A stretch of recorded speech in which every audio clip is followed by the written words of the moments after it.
Hello students of class 10th. Good morning.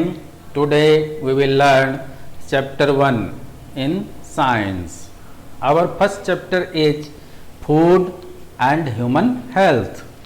जो हमारा पहला चैप्टर है उसका नाम है फूड और ह्यूमन हेल्थ। तो यहाँ हम देखते हैं जो फूड है सभी सजीवों के लिए भोजन की आवश्यकता होती है ताकि वो जिंदा रह सकें।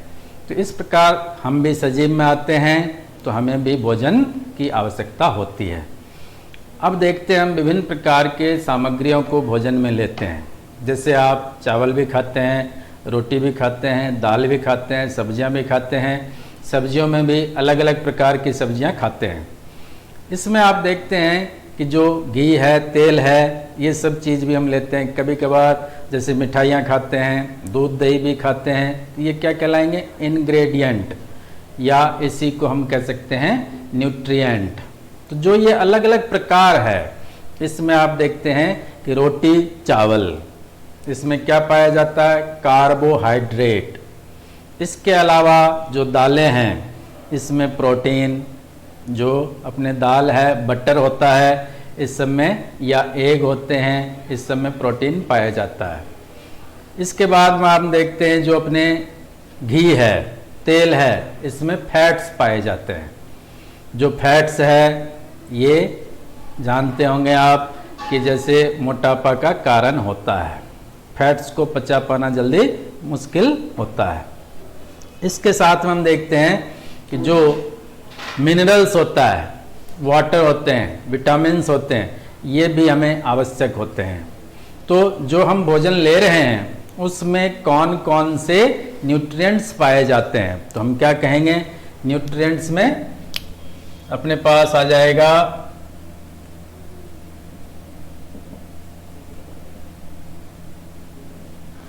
कार्बोहाइड्रेट्स,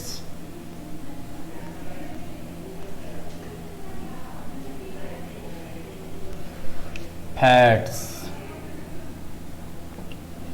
प्रोटीन्स,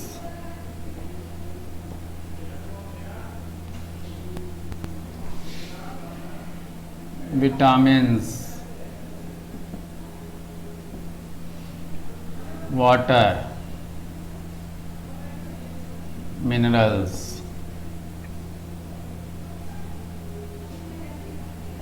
ये कहलाएंगे इनके न्यूट्रिएंट्स। तो न्यूट्रिएंट्स जो है ये हमारे भोजन के लिए आवश्यक होता है। अब हम आते हैं कि यदि इनको शामिल कर दिया जाए तो ये हमारे यदि भोजन में मौजूद हैं तो हम क्या कहेंगे? ये बैलेंस्ड डाइट है। तो जो बैलेंस्ड डाइट है ये क्या काम करता है? तो हमारे बॉडी को फिट रखने के लिए, बेटर हेल्थ के लिए, या फिर हम स्ट्रांग बनाने के लिए इसको यूज करते हैं। तो ऐसा भोजन हो जिसमें ये सारे न्यूट्रिएंट्स एक उचित मात्रा में पाया जाए, या हम कह सकते हैं प्रॉपर प्रोपोर्शन में पाया जाए, तो हम उसको क्या कहेंगे? बैलेंस्ड डाइट कहेंगे। बैलेंस्ड डाइट में भी ये सारे चीज आ जाएंगे। तो अब इससे इसका डेफिनेशन यदि पूछा जाए आपसे कि बैलेंस्ड डाइट हम किसे कहेंगे, तो आप क्या कहेंगे? The diet in which carbohydrates, fats, proteins, vitamins, water, minerals etcetera are present in proper proportions is called balanced diet. अब आते हैं हम नीचे विटामिन्स में। तो विटामिन्स जो है ये डिफरेंट टाइप के होते हैं और ये हमारे बॉडी के लिए बहुत ही आवश्यक होते हैं, क्योंकि जो हमारे रोग प्रतिरोधक क्षमता है विटामिन से उत्पन्न होता है। अब हम देखते हैं कि विटामिन कौन कौन से हैं। तो जैसे vitamin A, B, C, D, E and K. अब देखिए जो बी है, ये बी जो है डिफरेंट टाइप्स के होते हैं। B1 भी होता है, B2 भी होता है, B3 भी होता है, B6 भी होता है, B12 भी होता है। तो ये अलग अलग प्रकार के होते हैं। तो ये विटामिन्स जो हैं इनका आपको जैसे डिटेल है कि विटामिन ए किस किस में पाया जाता है। तो आप जानते हैं, जैसे हम गाजर खाते हैं, पालक खाते हैं, पपाया लेते हैं या फिश लेते हैं, तो इसमें जो है विटामिन ए पाया जाता है।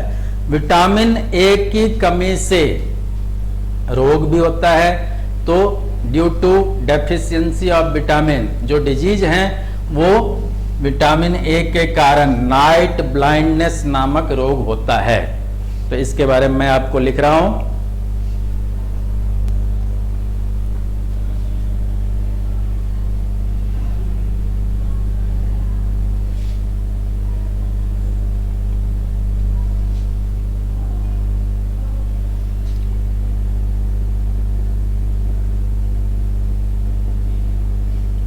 विटामिन ए, तो देखिए इस कमी के कारण क्या होगा, नाइट ब्लाइंडनेस।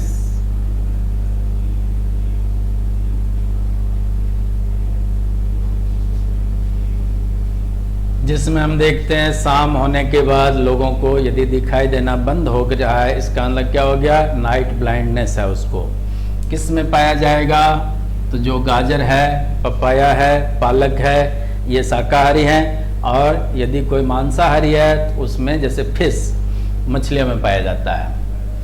अब देखिए विटामिन B1, इसको थायमीन भी कहते हैं।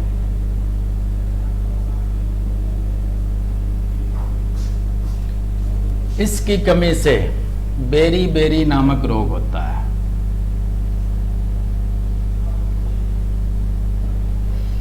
और ये आपको ज्यादातर नॉन वेज में पाया जाता है, विटामिन बी। ऐसे ही विटामिन B2 है, जिसको राइबो फ्लेविन कहते हैं। और इसकी कमी से राइबोफ्लाविनोसिस,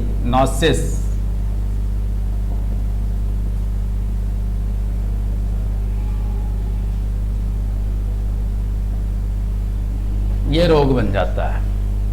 तो इसमें हम देखते हैं जो स्किन वगैरह होता है, इसमें डिफरेंस आना शुरू होता है। अब ये बी विटामिन जो है आपको, विटामिन B2 किस में पाया जाता है, नॉन वेज में। अब देखिए विटामिन B3,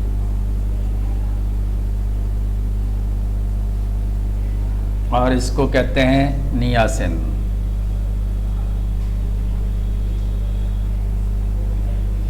नियासिन जो है, इसके कमी के कारण पेलाग्रा नामक रोग होता है।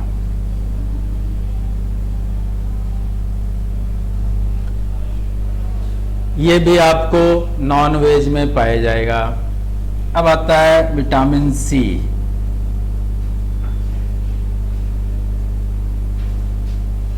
ये जो है इसको हम एस्कॉर्बिक एसिड भी कहते हैं। इसकी कमी से स्कर्वी नामक रोग, तो स्कर्वी नामक रोग होता है। इसमें क्या है, दांत वगैरह के अंदर प्रॉब्लम आती है, जिसमें मसूड़े कमजोर हो जाते हैं, साथ में जो होठ वगैरह होते हैं। इसलिए इसमें हम देखते हैं स्कर्वी हो जाएगा। और विटामिन डी है,